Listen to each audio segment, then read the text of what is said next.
de famille qui vient voir le Rav de Belz, donc un grand admour, et qui était très triste, et il lui raconte son histoire. Il dit que son fils unique, avec des mauvaises fréquentations, etc., et de fil en aiguille, il s'est avéré qu'il est allé, maintenant il a pour projet de se marier avec une Goya.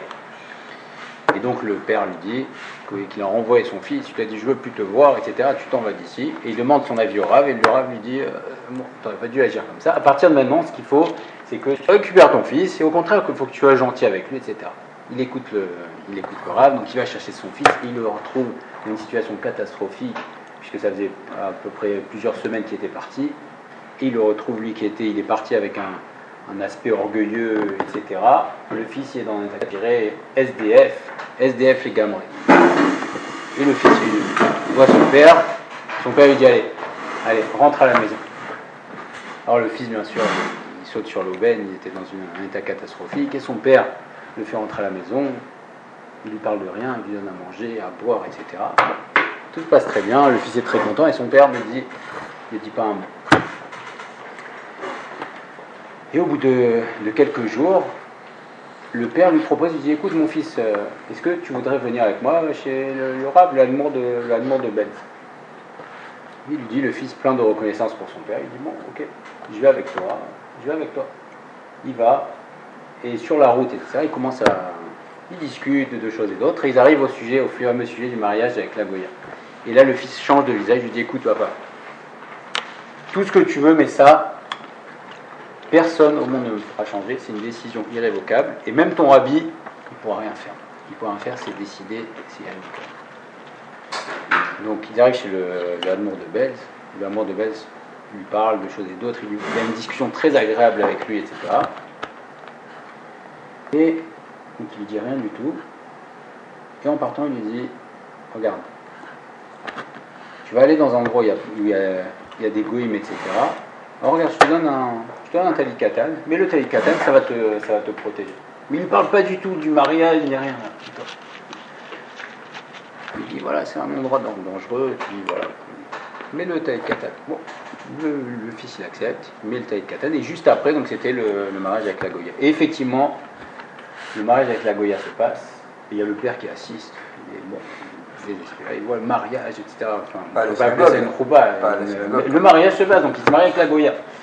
Et pendant la fête, bien sûr, on sait la fête des goïms commencer, c'est la folie, il boit des trucs, etc. Et le fils boit, et c'était l'été, et il commence à avoir chaud, etc. Et il enlève la veste, la chemise, il n'en peut plus, il enlève le t-shirt, et là, il se retrouve, les tzitzit dehors.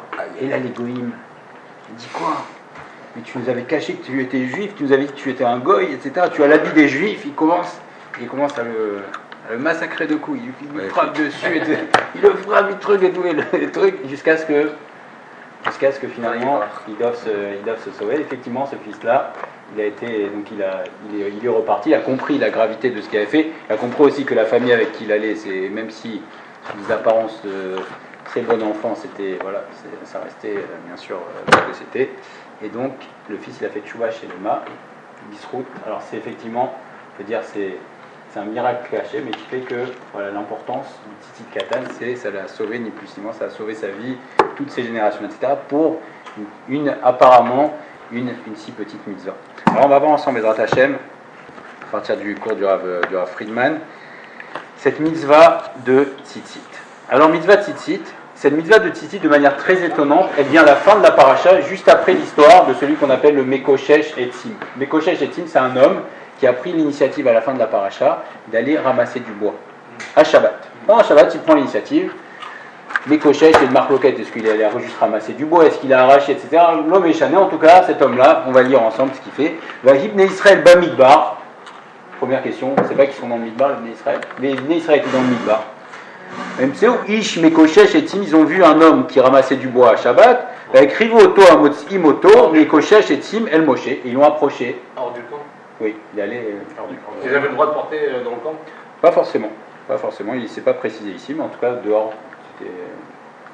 Ok. Avec Rivoto, Amotzi, Moto, Mekoshesh et Tim, El Moshe, Vel Aaron, Vel Kolaïda, ils l'ont approché de chez Moshe, etc., pour savoir, Niroto, Bemishma, ils l'ont mis en prison. Pourquoi? Kilo Koresh Mayaselo, parce qu'on ne savait pas ce qu'il fallait lui faire. Et là, Moshe, Akadosh Baruch Hu a dit à Moshe, Motumat, il doit mourir, il faut le lapider, puisque celui qui fait le Shabbat des Mésides, bon avec l'avertissement, c'est rêve ce qu'il a. Tov, effectivement, c'est un homme qui est mort comme ça pour le fait d'avoir fait Chilul Shabbat. Merci beaucoup. Ok. Et là, juste après, Akadosh Baruch Hu donne cette mitzvah. Juste après, Vayomer Hashem El Moshe les morts, ce qu'on lit tous les jours, 2 fois par jour. Daber Ben Israël, Vamrat Alem, Vasulem Tzitzit, etc. Donc, il y a une juxtaposition entre le fait que ce Mekoshesh Etzim ait ramassé du bois à Shabbat et qu'il soit mort, et juste après, juste les psukim d'après, on nous dit, Akadosh Baruch Hu nous donne la mitzvah de Tzitzit. Et il y a un premier lien qui est très fort, c'est que ces deux mitzvot-là sont considérés comme Shekulot Keneged Kol Torah. C'est Shabbat. Celui qui fait Shabbat, on considère qu'il fait toute la Torah. Et Tzitzit aussi, celui qui met les Tzitzit, c'est considéré comme à chaque instant, il fait comme s'il faisait toutes les mitzvot. Puisque la valeur numérique de Tzitzit, c'est 600. Et si on rajoute, il y a 8 fils et 5 nœuds, ça fait 613. Donc celui qui met les tzitzit, à chaque instant, il a le srout de faire les 613 000 votes. Et on sait que le Gaon de Vilna, avant de mourir, il a pleuré. Et ces hommes ont dit, qu'est-ce qu'il y a? Pourquoi vous pleurez? Il a dit, parce que voilà. Aujourd'hui, avec un bout de tissu et des fils en laine, je peux faire des mitzvot à chaque instant. Je peux faire les 613 mitzvot. Et maintenant, j'ai monté, et voilà, c'est terminé. Donc pour ça, le Gaon de Vilna, qui étudiait toute sa vie 20 heures par jour, il pleurait parce qu'il allait perdre la mitzvah extraordinaire de Tzitzit. Alors on nous révèle le Tana d'Eliyahu Rabbah. Qu'est-ce qui s'est passé? À quel moment sur le plan historique ça s'est passé, cette histoire? C'est juste après, puisque c'est Parashat Seder Kecha, c'est juste après la faute des Meraglim, et on sait qu'il y a une xéra terrible dans cette paracha, c'est que toute la génération a été condamnée à mourir dans le désert. Et on sait que tout le monde est mort dans le désert, sauf Yoshua ben Nun et Caleb ben Yefoune. Tout le monde est mort dans le désert, donc il y avait une xéra terrible. Vous creusez leur trou, là, c'est ça? Comment? Chaque soir, ils creusaient leur trou, ils se mettaient dedans? Chaque année, avant l'année dernière aussi, avant Tisha B'Av. La dernière année, Comment? Sauf la dernière année, ils étaient sur mourir. Voilà, avant Tisha B'Av, ils creusaient. Il y a eu personne qui est mort ce Tisha B'Av, et après ils ont compté jusqu'à la pleine lune. Et c'est pour ça qu'à tout B'Av, c'est pour ça que c'était un jour de joie extraordinaire, parce qu'ils ont pris comme c'était la pleine lune, ils ont compris que c'était le 15 Av et qu'ils n'étaient pas morts, donc ils ont compris que ça. Donc c'est pour ça que tout B'Av, effectivement, c'est un grand jour de Simcha. Et là, Kadosh Baruch Hu demande à Moshe Rabbeinu, il lui dit, Moshe, Miknemar Chilel Zeh et Shabbat. Pourquoi il a fait Chilul Shabbat? Réponse de Moshe, il dit Ribono Shalom, Eni Yodea, je sais pas. Une discussion entre Akadosh Baruch Hu et Moshe. Pourquoi il a fait Chilul Shabbat? Je sais pas. Et là, Akadosh Baruch Hu lui dit, je vais te dire. Tu sais pourquoi il a fait Chilul Shabbat? Parce que toute la semaine, du dimanche au vendredi, les Bnei Israël, ils ont la mitzvah des tefilin. Et la mitzvah des tefilin, ça les empêche de fauter, puisque quand ils veulent fauter, normalement les tefilin, on devrait les porter toute la journée. Donc pendant la semaine, ils ont tous la tefilin, mais le problème, c'est qu'à Shabbat, les tefilin, c'est un hot, donc on ne met pas les tefilin à Shabbat. Et donc comme ils n'ont pas les tefilin à Shabbat, alors ils n'ont pas de rappel, et c'est pour ça que cet homme-là a fauté. Et donc c'est pour ça que je vais te donner la mitzvah de tzitzit, parce que les Bnei Israël, ils n'ont rien, ils ont aucun rappel. Et donc là, tout de suite, on voit que pourquoi ça a été donné pour Shabbat, parce qu'à Shabbat, il n'y avait pas de... Ok. Maintenant, il y a une grande question qui se pose, c'est qu'apparemment, par la faute de cet homme, c'est une faute qu'il a fait, on verra pourquoi il a fait ça, la raison profonde, mais en tout cas, la faute de cet homme a entraîné une mitzvah extraordinaire. Et il y a un grand principe qui dit, Megal Gelin Srut Alié des Akai. On entraîne les bonnes actions, les bonnes choses, par l'intermédiaire des gens méritants. Or, c'est un homme qui vient de fauter, et on donne la mitzvah qui est considérée comme une des mitzvot qui est considérée comme les 613 mitzvot. Donc c'est très étonnant. Oui. Alors, après, on va voir qui est cet homme. Mais en tout cas, déjà dans la question, l'étonnement, c'est comment se fait-il qu'après une faute comme celle-ci, immédiatement après, on donne une mitzvah. Normalement, c'est un homme, il ne devrait pas y avoir un lien aussi fort. Et l'interrogatoire aussi de Akadosh Baruch Hu à Moshe Rabbeinu, apparemment c'est un homme qui avait une importance particulière, puisque si un homme va faire Chilul Shabbat, Akadosh Baruch Hu il vient et il lui dit, tu sais pourquoi il a fait Chilul Shabbat? Il a fait Chilul Shabbat. C'est bon, il a fait Chilul Shabbat, mais à tel point que Akadosh Baruch Hu fait une névoie à Moshe Rabbeinu pour lui informer de la raison, etc. Donc il avait une chashivut il avait une grande rachivut apparemment cet homme. Donc quelle était son intention? Alors l'intention effectivement c'était Tselophrad. On va le révéler, on va voir d'où on sait que c'est Tselophrad. C'est pas marqué dans la Torah, c'est marqué nulle part, Tselophrad. Si vous voyez dans la Torah, c'est marqué nulle part. On va voir d'où on le sait, c'est dans la Gemara que c'est marqué. En tout cas, cet homme-là, quelle était sa kavana, avant de savoir que c'était Tselophrad? C'est que c'est un homme qui s'est inquiété, il a fait ce qu'on appelle la Avera Lishma. La Avera Leshem Shamaim. Il a vu comme ça. Il a dit, les Bnei Israël viennent d'être condamnés à mourir dans le désert. Donc j'ai peur que les Bnei Israël se disent, mais puisque maintenant on va rester dans le désert, alors peut-être qu'on est dispensé de toutes les mitzvot. Et donc, le Mekoshesh, il a dit voilà, peut-être que c'est fini. Comment on ne va pas rentrer en Eretz Israël? Alors peut-être qu'on est dispensé de toutes les mitzvot. Donc lui, qu'est-ce qu'il a fait? Il a dit, je vais faire Trilul Shabbat exprès pour montrer que même s'il y a une condamnation, alors quand même, donc il s'est tué pour montrer au Bnei Israël que malgré la Xéra, les mitzvot s'appliquent. Et pourquoi il a choisi de faire pour Shabbat d'Afka? Parce que étant donné que c'est Shabbat qui est considéré comme les 613 mitzvot, il a dit je vais transgresser Shabbat avec la gravité que ça implique et avec les conséquences que ça va avoir. Et du fait des conséquences, alors ils vont comprendre que les mitzvot, malgré le fait qu'ils ne rentrent pas en Eretz Israël, gardent toute leur importance et que le Shabbat garde toute sa gravité. Pourquoi il ne laisse pas quelqu'un d'autre l'olishma le faire? Comment? Pourquoi il ne laisse pas quelqu'un d'autre l'olishma le faire? On aurait aussi pensé d'autres transgressent. À l'époque, c'était l'opachou de transgresser Shabbat. Il y avait Moshe Rabbeinu. Il a eu peur que les gens pensent que les trucs ne s'appliquent pas. Ça laisse quelqu'un d'autre aller au charbon, si ça allait arriver. Mais lui, il a fait c'est ce qu'on appelle, il y a une autorisation dans certains cas très rares de faire Avera Lishma. Et lui, apparemment, il était dans ce niveau. Ça ne veut pas dire qu'il aurait dû le faire, puisqu'il a eu quand même des conséquences. En tout cas, c'était une Avera de très très haut niveau. C'est ce qu'on appelle la Avera Leshem Shamaim. Il a fait pour servir d'exemple, pour dire voilà, je veux montrer que les mitzvot gardent tout leur cours. Comment? Il y a un principe de ne pas faire une mitzvah, enfin pas faire une Avera pour une mitzvah. Sauf Avera Lishma. C'est ça, c'est Avera Leshem Shamaim. Avera Leshem Shamaim, on voit que par exemple, quand il y a des femmes, par exemple, celles qui sont. Il y a une femme qui est allée avec, je crois que c'est Yael, qui est allée avec un général, c'était une Avera Lishma, Leshem Shamaim. Mais il faut que ce soit des personnes de très très haut niveau, parce que c'était. Alors Esther, non, parce qu'elle était à nous, ça a été obligée de le faire. Elle a été prise par Rajorosh. Mais l'initiative, il a fait tout seul. Oui, donc c'est une Avera, Leshem Shamaim. Et donc Mida Kenegad Mida, pourquoi maintenant Kadosh Baruch Hu il a donné les tzitzit? Mida Kenegad Mida, lui il a fait cette Avera qui, en l'honneur des 613 mitzvot de Shabbat, et donc à Kadosh Baruch Hu il a donné l'isruto, la mitzvah. C'est-à-dire que la sanction, elle devait être là, quoi. Comment? C'est-à-dire que la sanction, elle devait être à la hauteur de son intention. Ah, il savait que Shabbat, celui qui fait Bémézid, c'est ce qu'il a. Donc il savait très bien ce qu'il faisait. Oui, parce qu'aujourd'hui, on se dit que quelqu'un qui transgresse, il n'a pas la sanction immédiate.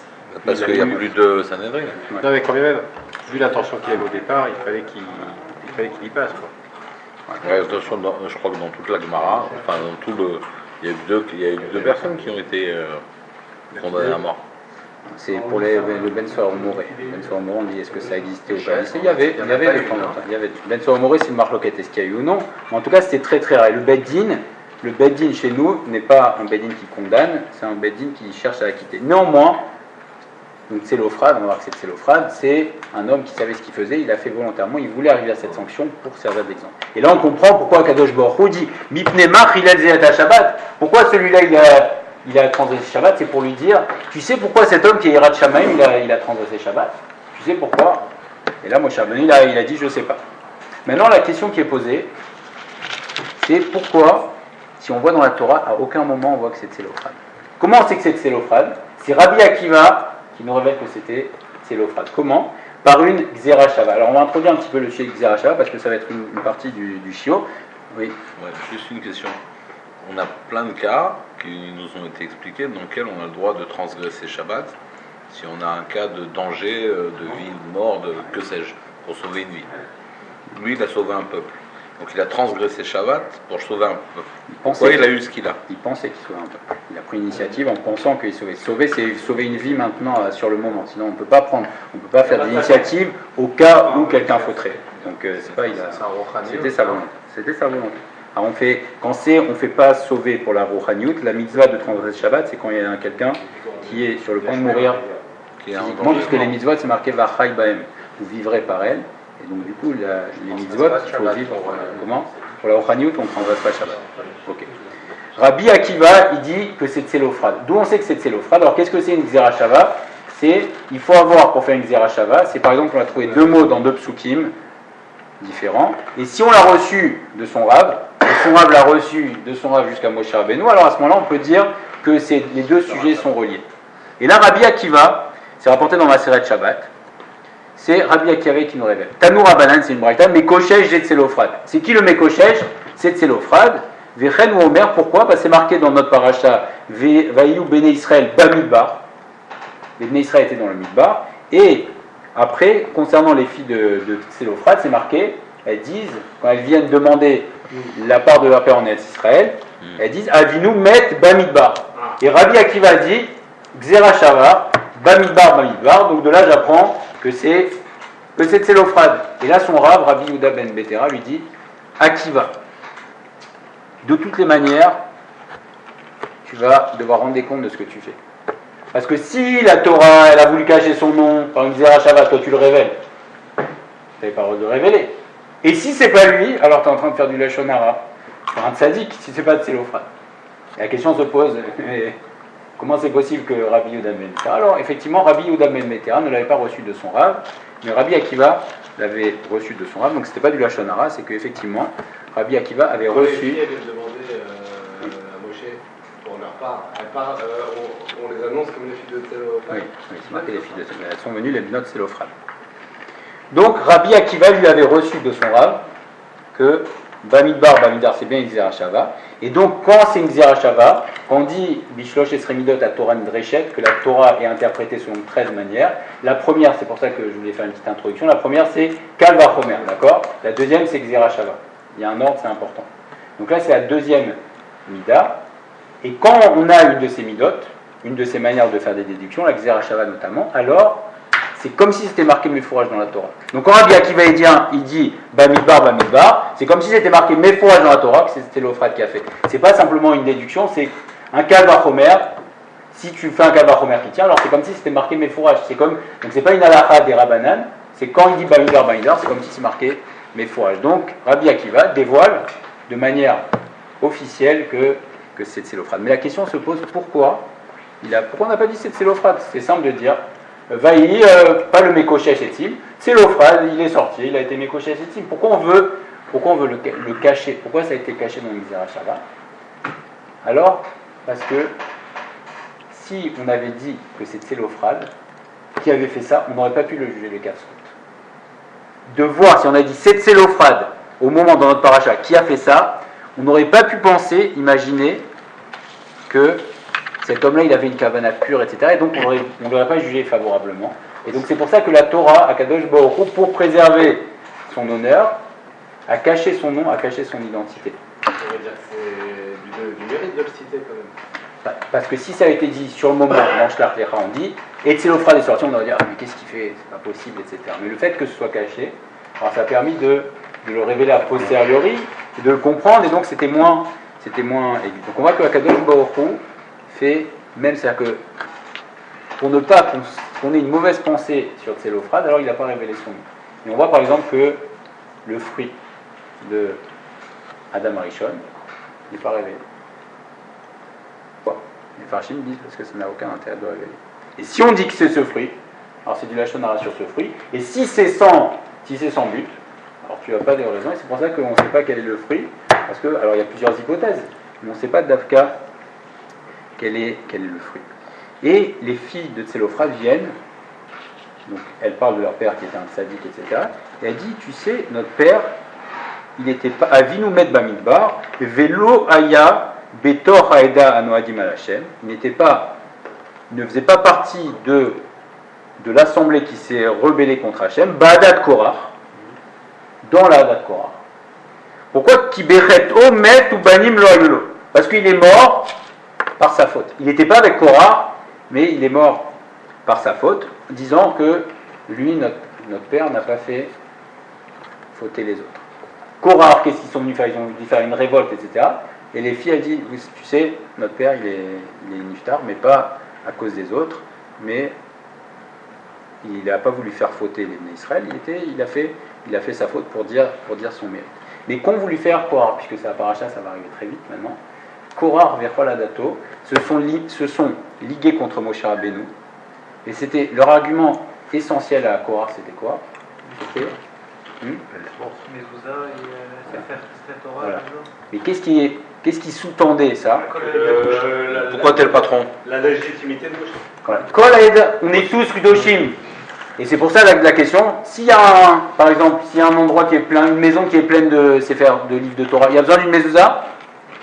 Je dis bien sûr. Donc c'est quoi? Mais il y a des livres de Torah partout, pourquoi tu as besoin d'individualiser? Les titites, si j'ai un titite complètement de trélet, il y a besoin des fils bleus? Du fil bleu? Oui. Mais pourquoi tout est bleu? Tout est kadosh. Donc Korah venait dire, il n'y a pas besoin de Moshe, il n'y a pas besoin de Mani, tout le monde est kadosh. Et au-delà de ça, il nous révèle ici que Korah Vechol Adato, ils se sont rebellés aussi contre quoi? Contre le Shabbat.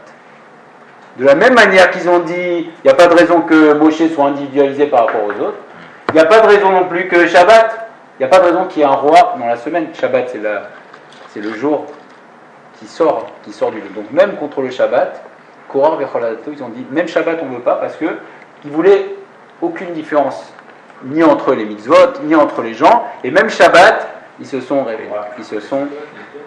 Ils ne voulaient plus faire Shabbat, Korah. Donc on voit là jusqu'où allait Korah, mais les filles en disant ils n'avaient rien à voir avec Korah Vechol Adato, c'était pour nous dire quoi? Non, notre père quand il a transgressé Shabbat, il avait rien contre Shabbat, attention. C'était pas un chilou de Shabbat qu'il avait contre Shabbat, c'était Chas Shalom. Notre père, il a fait ça uniquement avec des bonnes intentions. Et donc, et ça laisse entendre que notre Célophane, si elles avaient fait partie de Korah, les filles auraient payé pour une faute du père. Non, elles ont voulu dire le srout de leur père, mais par contre, oui, elles auraient payé en quoi? Puisque c'est marqué quand Kadosh Baruch Hu dit à Abraham, je vais te donner, Venatati lecha uzaracha acharecha et eretz migdorecha, je vais te donner à Israël. À Kadosh Baruch Hu a mis une condition. Imekablim banecha et Shabbat, hem nirtnasin laeretz. S'ils acceptent sur le Shabbat, ils rentrent en Eretz Israël, veimlav enam nirtnasin. Donc oui, elles auraient payé. Si il s'avérait que Tselophrad avait fauté contre le Shabbat, alors qu'est-ce qui se serait passé? Elles n'auraient pas pu argumenter, il aurait perdu son srout sur Eretz Israël, Tselophrad. Donc tu ne payes pas pour la faute du père? C'est une réalité. Tu veux hypothéquer 3 générations. Oui, mais elle venait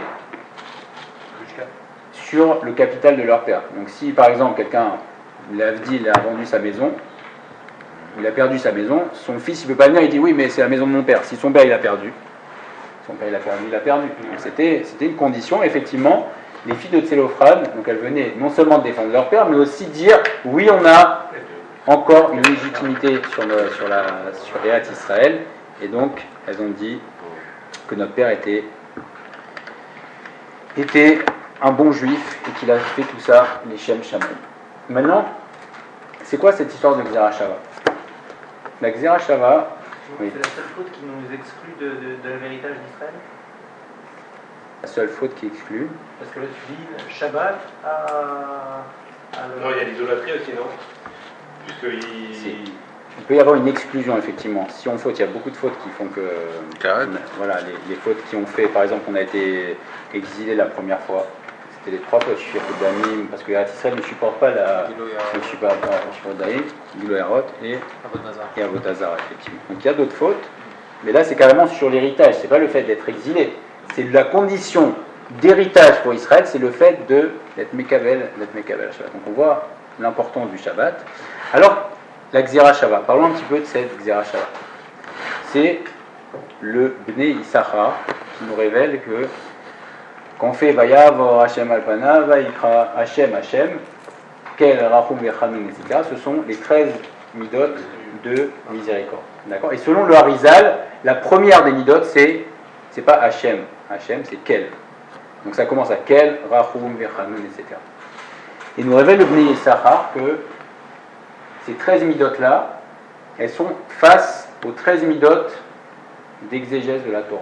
C'est-à-dire que chacune de ces midot, par exemple, Kel, ça va correspondre au premier, ça va correspondre au Kal Vachomer. Rachum, ça va correspondre à Zerachava.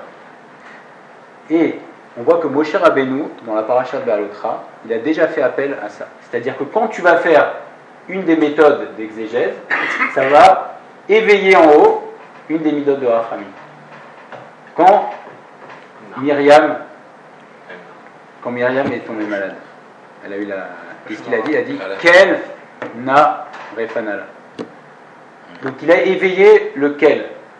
Et comment on éveille la mida de Kel qui est la guérison? C'est par le Kalvachomer.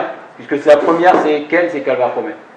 Et c'est Akadosh Baruch Hu lui-même, on voit à la fin de la paracha de la semaine, il fait un de la semaine dernière, on fait une des fois, dans la Torah, on voit un Kalvachomer.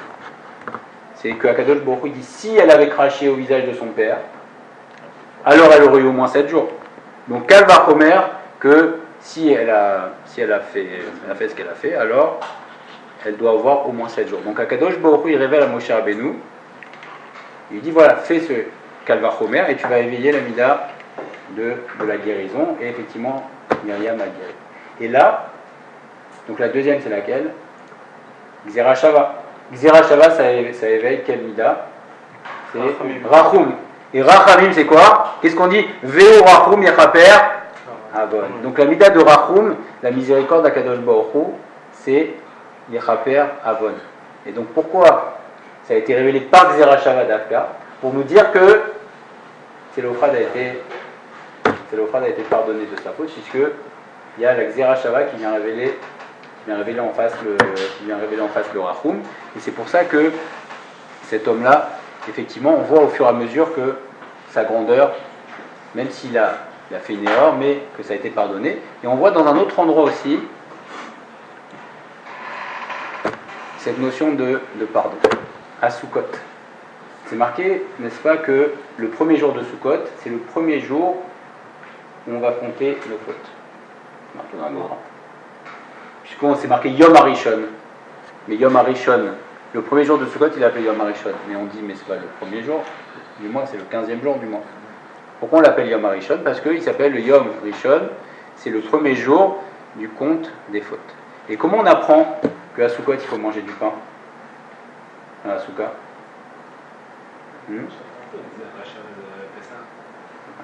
C'est marqué de la même manière que le 15 Nissan, c'est marqué Hamesh Esrei, le 15, à Pessah, qu'on doit manger de la matzot. Et bien à Sukkot aussi, c'est marqué le 15, et donc Zerachava, comme à Pessah, je dois manger de la matzah, donc du pain, alors à Sukkot aussi, c'est de là que j'apprends que je dois manger du pain à Sukkot. Et on voit d'ici, ce qu'on disait tout à l'heure, c'est que c'est bien une mitzvah Minatora. C'est une Zerachava. Donc c'est bien Minatora qu'on doit manger du pain à Sukkot, et c'est d'ailleurs les deux fois où on doit manger du pain, c'est à Pessah et à... On a l'obligation de cette Shabbat Aveda, elle est que sur le pain et pas sur l'afikoman ou pas sur les 4 verres de vin. Parce que c'est alors les 4 verres de vin ne sont pas cités dans la Torah, c'est les Chachamim. Et c'est marqué que le 15, vous mangerez de la matzah. C'est marqué le 15 d'Afka, vous mangerez de la matzah. Et donc, quel rapport avec Rachum? Puisque là aussi encore, qu'est-ce qu'on fait? On fait une Zerachava et on te dit que jusqu'à Kippour, ça y est, on a tout effacé. Et donc pourquoi il veut Akadosh Baruch Hu, il fait une Zerachava maintenant pour Sukkot? Puisque c'est le premier jour où on commence à compter les Averot. Donc Akadosh Baruch Hu, il fait que même si on faute, il fait une petite Zerachava pour éveiller sur nous le Rachum. On a vu que Zerachava, c'est Rachum, c'est la miséricorde. Pourquoi le 15, après le 15, on compte les fautes? Parce que entre Kippour, voilà, et ensuite on est occupé à la construction de la Souka, on est tous précipités, etc. Le fait qu'on soit précipité, on n'a pas du tout le temps de fauter. Et donc qu'est-ce qui se passe le premier jour où on peut fauter? C'est Dafka, le 15. Et là, Kadosh Baruch Hu fait une Zerachava, il éveille la mida de Rachum, comme ça, même si on faute, il nous efface. Donc on voit l'amour d'Akadosh Baruch Hu pour les Israël. Alors quel est le rapport entre Shabbat et les tzitzit? Puisqu'on a vu que c'est sur un Chilul Shabbat que cette mitzvah-là a été donnée. On a vu qu'effectivement, la mitzvah de Shabbat c'est compté comme les 613 mitzvot et le tzitzit aussi. Mais le Shabbat, quel est le but du Shabbat? C'est quoi le but du Shabbat? Pourquoi on fait Shabbat? Hmm. Alors c'est une édoute effectivement, mais quel est le but? C'est-à-dire qu'est-ce que ça, le fait de témoigner, c'est finalement on vient en témoigne, mais ça sert à quoi Shabbat? Qu'est-ce que ça nous apporte? C'est Le le Shabbat. côté rouhani par rapport à la semaine qui est plutôt matérielle. Mais le but de tout ça nous explique le Kesher, la Shabbat, Tachlit Shmirat Shabbat. Pourquoi on garde Shabbat? Ish Yazor Adam et Kol Melachot Olamazé. D'abandonner toutes les Melachot du Olamazé. Pourquoi? Vikacher Imboro Beyechud Nifla Betorah Mitzvot. Pour s'attacher, voilà Shabbat, ça nous sert à quoi? C'est qu'on abandonne les Melachot du Olamazé et qu'on s'attache par un Chibour Nifla, avec un attachement très très fort à la Torah, à Akadosh Baruch Hu, par l'intermédiaire du fait qu'on fasse Torah et Mitzvot. Je disais Rabbi Meir à propos du Tzitzit, c'est exactement pareil. Tanya Rabbi Meir Omer. Manishtane Trelet Mikol Miné Tzivonim. Pourquoi le Trelet qu'on met, le fil de Trelet qu'on met? Pourquoi on a choisi ça, Dafka? Parce que Rabbi Meir nous dit Mipne Sha Trelet Domelayam. Le Trelet ressemble à la mer. Veyam Domé Rakia, le ciel. Verakia, qui c'est Akavod.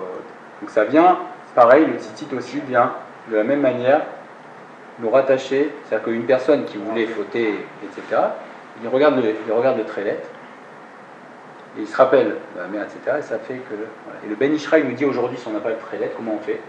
Alors il faut s'imaginer, quand on prend, il faut regarder, s'imaginer qu'il y a le fil de Trelet, et il dit à ce moment-là, ça fait des très grandes choses, même si on n'a pas le fil de Trelet. On sait que c'est une marque loquette.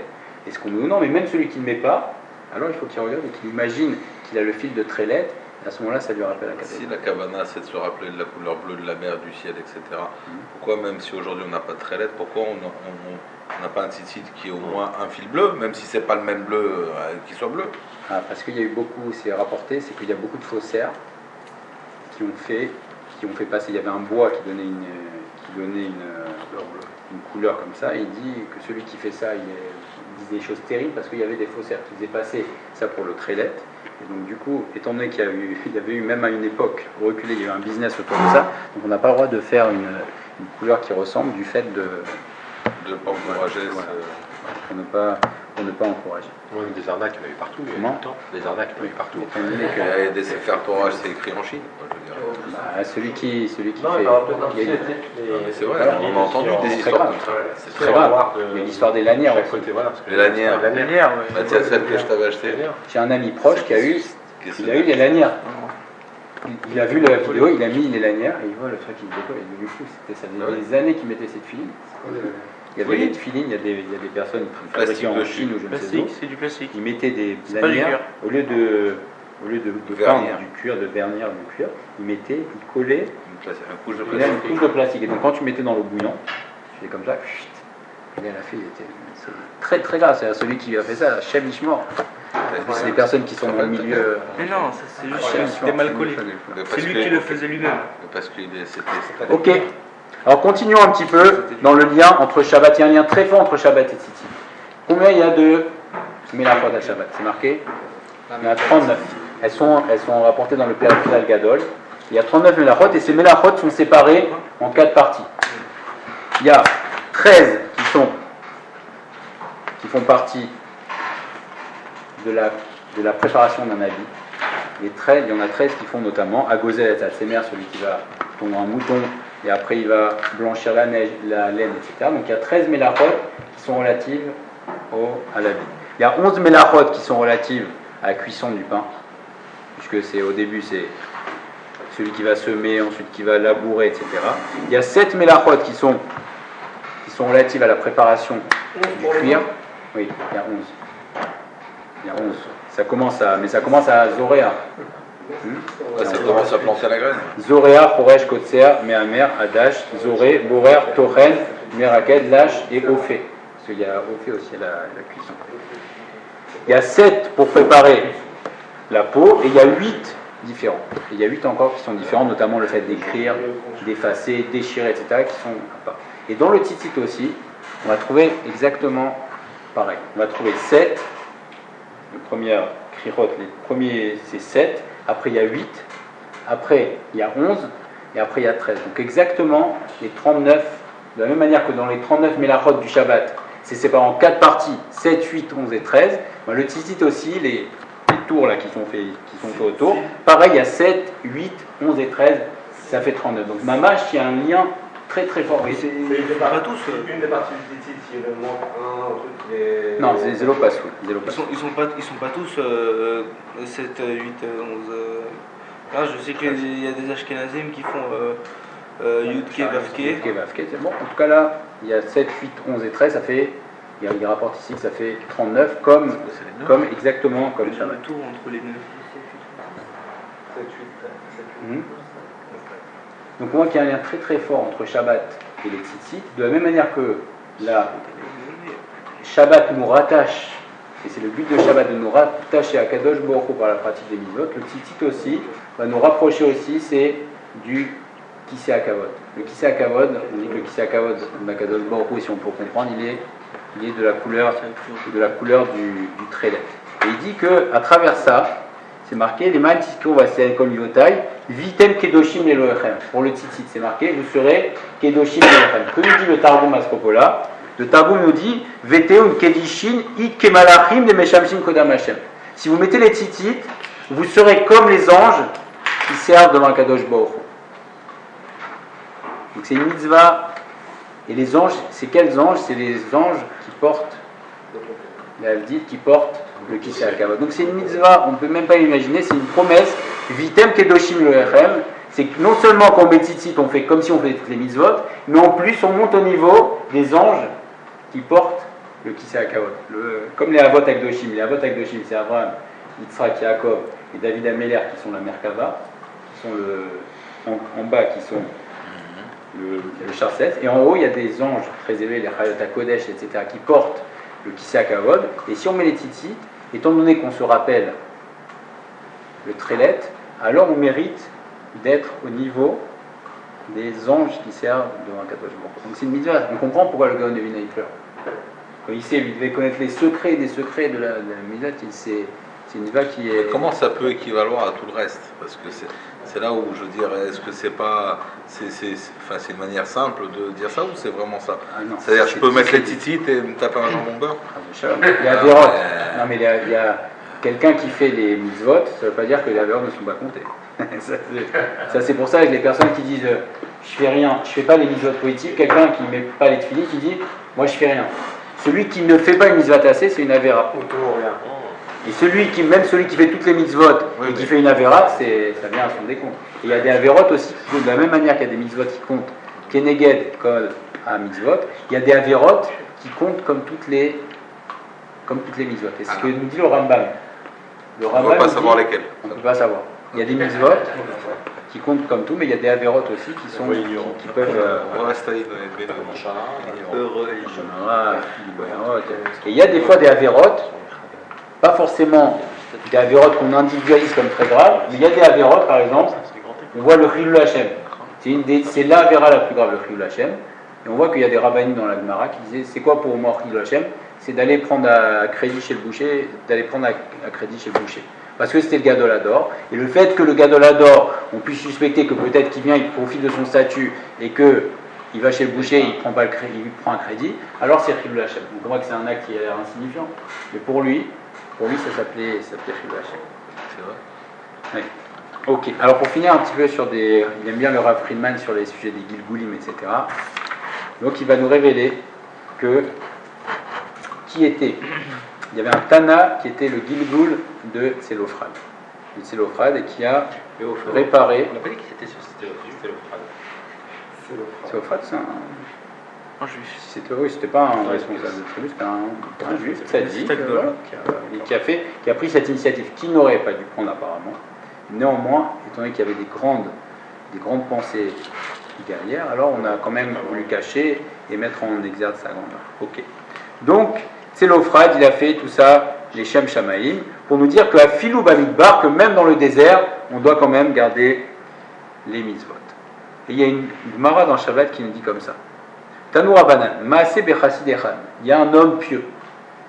C'était pas Tselophrad, apparemment. Chez Nifred Salo Peretz Betor Sadeo, il a eu une brèche dans dans la clôture de son champ. Venimla Chalal et Godra, et c'était Shabbat, et il allait pour réparer la brèche, et là, qu'est-ce qu'il a vu? Veniskar Shabbat, il a dit, ah, mais non, c'est Shabbat. Venimna Otochasid Velogadra, et donc il a dit, il s'est retenu, il n'a pas réparé. Vela Venasa Alones, et là il a eu un nes, et qu'est-ce qu'il y a eu? Il y a eu un tzlaf, un caprier qui a poussé.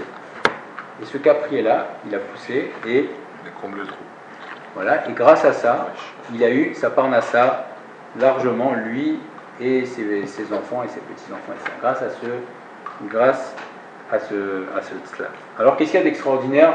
Il s'apprête à réparer la barrière, et il arrête. Pourquoi il a un mess? Parce qu'en fait, ce qu'il a fait, c'est quand il s'est rendu compte de ça, il s'est dit, si j'ai pu avoir l'intention de transgresser Shabbat, alors il avait pris sur lui de ne plus jamais réparer cette barrière. Il a dit, je ne répare plus jamais cette barrière. Et donc, il a eu ce nes. Mais tzlaf, ça vous rappelle un nom? Tselophrad. Tzlaf, il a eu un tzlaf. Et là, il dit, comment on dit tzlaf echad en araméen? C'est tzlaf. Comment on dit echad en araméen? Chad. Tzlaf, chad, c'est Tselophrad. Donc, il nous révèle que c'était qui ce chassid? C'était le Gilgul de Tselophrad. Et qui est le chassid? À chaque fois qu'on nous raconte des histoires de chassidim dans la Gemara, chassid echad, c'est soit Rabbi Yehuda Bar Elai, soit Rabbi, il y a un autre, Rabbi Yehuda Bar Elai, ou bien il y a un autre Rabbi Yehuda aussi. Ça peut être un des deux. Et là, c'était Rabbi Yehuda Bar Elai qui était le Gilgul de Tselophrad. C'est le Harizal qui nous raconte ça, qui nous révèle ça. Et donc, comme il l'a tenu dans le Nisayon cette fois-ci, il a eu une épreuve de Chilul Shabbat. Et comme il a tenu cette fois-ci, c'était le Gilgul de Tselophrad, on sait que le Gilgulim, ça sert à réparer. Et donc, comme il a tenu là dans le Nisayon de Chilul Shabbat, alors à ce moment-là, il a eu le mérite d'avoir ce kol, puisque c'était bien. Et donc, Slav, Tselophrad. C'était sa Neshama. Et Rabbi Yehuda Bar Elai, c'est ce Rav-là dont on raconte la Kabbalah Shabbat. On dit que Rabbi Yehuda Bar Elai, il allait, et c'est de là qu'on va être dans le Chadodi, allons-y, Ikrat Shabbat, Maketa, etc. On dit que Rabbi Yehuda Bar Elai, c'était un tzaddik, c'était un Tana, quand il allait accueillir Shabbat, il se mettait toujours, il faisait deux choses. Il avait Yadav, Panav, Veraglav, à l'eau chaude, il avait son visage, et c'est une mitzvah aujourd'hui, bien sûr prendre une douche, mais même celui qui ne prenait pas une douche, c'est de se laver Yadav, donc ses mains, le visage et les pieds à l'eau chaude. Et Rabbi Yehuda Bar Elai aussi, c'est marqué dans la Gemara, qu'il sortait toujours avec un tzitzit. Donc il accueillait Shabbat avec un beau tzitzit. Et là aussi, donc apparemment Rabbi Yehuda Bar Elai savait qu'il était le Gilgul de Tselophrad. Et en quoi il réparait? Donc avec le tzitzit, il allait faire la jonction entre Shabbat et tzitzit, les deux mitzvot, mais aussi il a réparé l'erreur de Tselophrad. En quoi Tselophrad a fait une erreur?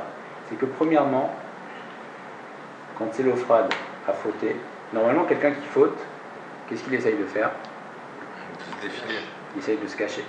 Quand ses élèves ont demandé à Rabbi Yochanan ben Zakkai, donne-nous un conseil, il leur a dit comme ça: Yehi Ratson shete mora shamaim alechem ke mora basar vadam. Pourvu que vous craignez Hachem comme vous craignez les hommes. Les élèves lui ont dit quoi? Ça, il a dit quand un homme faute, il veut surtout pas quoi? Il veut surtout pas qu'on le voit. Et Tselophrad, donc il a fait première erreur, en tout cas pour réaliser sa kavana, il a dû montrer, il a dû faire une faute bépharésia, puisqu'il a dû montrer son visage. Donc il a fauté avec son visage, et donc Rabbi Yehuda Bar Elai, il est réparé par le fait qu'il avait son visage. Rabbi Tselophrad, il a encore fauté avec ses pieds, quand il allait pour faire la faute, et donc Rabbi Yehuda Bar Elai, il réparait aussi l'erreur de Tselophrad par le fait de la vie. Et quand il a ramassé mes cochets chez Tim, c'était une faute qu'il a fait avec ses mains, alors aussi Rabbi Yehuda Bar Elai, il avait ses mains. Donc Rabbi Yehuda Bar Elai apparemment savait qu'il était le Gilgul de Tselophrad, et par tous ces actes-là, il a réparé la faute de Tselophrad. Donc tous les biens Baruch Hashem, avec ce shiur du Rav Pinchas Feynman, on voit que tout est lié. Le lien extraordinaire entre Shabbat et Tzitzit, la grandeur des Tzitzit. Et pour terminer, une petite histoire qui s'est passée il n'y a pas très longtemps. C'était un juif qui vivait en Iran. Bon, c'était à l'époque de la guerre Iran-Irak. Et donc c'était un juif qui avait des tzitzit. Bon, il est caché apparemment. On va aller mieux déjà. Donc c'était à l'époque de la guerre Iran-Irak. Il a été enrôlé dans l'armée iranienne. Et il est allé dans une première opération. Et la plupart des autres soldats sont morts, sauf lui. Bon. Deuxième fois, il est envoyé dans un endroit très dangereux, donc dans la guerre Iran-Irak. Tout le monde est mort, sauf lui. Et là, les Iraniens l'ont attrapé. Ils ont dit, toi, tu es un traître. C'est sûr que tu es un espion. Donc pour Marcel, il voulait te tuer. Et là, c'est Massé Shai, il a dit, écoutez, non, c'est pas ça, je suis pas un traître. C'est, je suis juif. Et je porte l'habit des juifs. Je porte l'habit des juifs et c'est ça qui m'a protégé. Et bien Maaseh Shaya, les Iraniens, ils l'ont acquitté. Et cet homme-là, il a pu. Ils se sont mis à porter des nécessités aussi. Mais les Iraniens, ils l'ont acquitté alors qu'il était en cours martial. Ils l'ont cru. À l'époque de la guerre Iran-Irak. Ah oui. Et cet homme-là, donc, il a été acquitté, ni plus ni moins. Bisrout, Mitzvat, Tzitzit. Il y a une histoire beaucoup plus récente, c'est quelqu'un de Saint-Mandé. Il a tiré une